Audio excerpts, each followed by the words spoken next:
Hello दोस्तों, are के mix entertainment पर आपका स्वागत है। दोस्तों, कार्तिक मास के शुक्ल पक्ष की एकादशी को देव उठनी एकादशी कहा जाता है, क्योंकि भगवान विष्णु 4 माह तक सोने के बाद इस दिन जागते हैं। भगवान विष्णु के जागने के बाद अगले दिन उनका विवाह तुलसी जी के साथ कराया जाता है।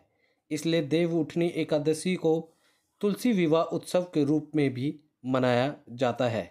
यह तुलसी विवाह दिवाली के 11 दिन बाद आता है।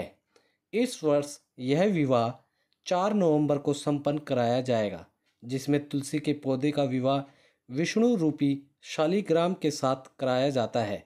शास्त्रों के अनुसार जो व्यक्ति तुलसी और शालिग्राम का विवाह विधि पूर्वक करवाता है, उसका दाम्पत्य जीवन सुखी होता है और मृत्यु पश्चात उसे मोक्ष की प्राप्ति होती है। एक समय जलंधर नाम का एक पराक्रमी असुर था। वह विष्णु जी का ही एक अंश रूप था। जलंधर का विवाह वृंदा नामक एक कन्या से हुआ था। वृंदा भगवान विष्णु की परम भक्त थी और वह विष्णु जी से ही विवाह करना चाहती थी। इसके लिए उसने ब्रह्मा जी की तपस्या की थी, किंतु ब्रह्मा जी ने कहा कि इस जन्म में उसका विवाह विष्णु जी के अंश से होगा और अगले जन्म में वह विष्णु जी को प्राप्त करेगी। वृंदा और जलंधर के विवाह के पश्चात वह राक्षस और भी अधिक बलवान हो गया, क्योंकि उसकी पत्नी वृंदा एक पतिव्रता नारी थी। इस कारण जलंधर ने देवलोक पर भी अपना अधिकार कर लिया था।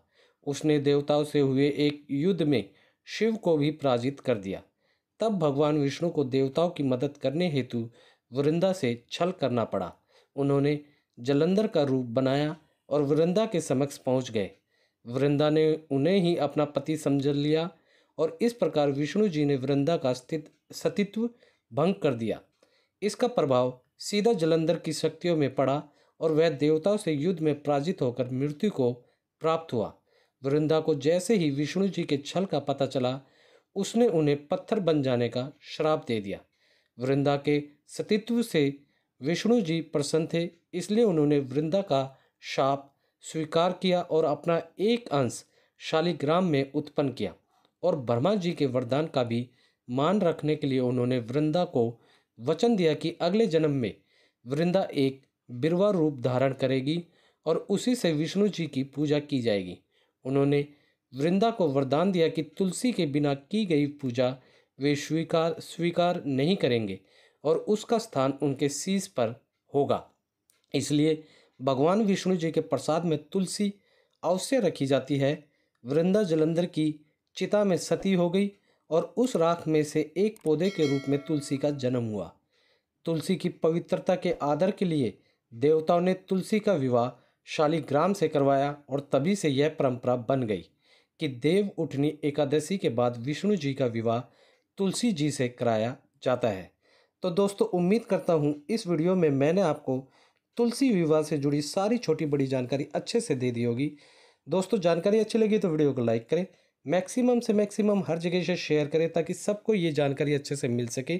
कमेंट बॉक्स में आप लोगों को जानकारी कैसी लगी और आप लोग भी जो तुलसी विवाह के बारे में जानते हैं या कुछ भी अपनी राय कमेंट बॉक्स में लिखना चाहते हैं, आप लोग हमें कमेंट बॉक्स में लिख के बताएं। और दोस्तों, इसी के साथ यदि आप लोग मेरे चैनल पर नए हैं तो सब्सक्राइब बटन को दबाकर मेरे चैनल को सब्सक्राइब करें और न्यू नोटिफिकेशंस के लिए बेल आइकन पर क्लिक करें ताकि आपको ऐसी ही वीडियोस टाइम टू टाइम और सबसे पहले मिल सके।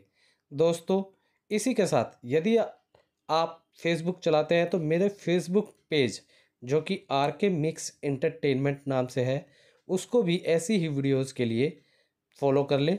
धन्यवाद दोस्तों, जय हिंद।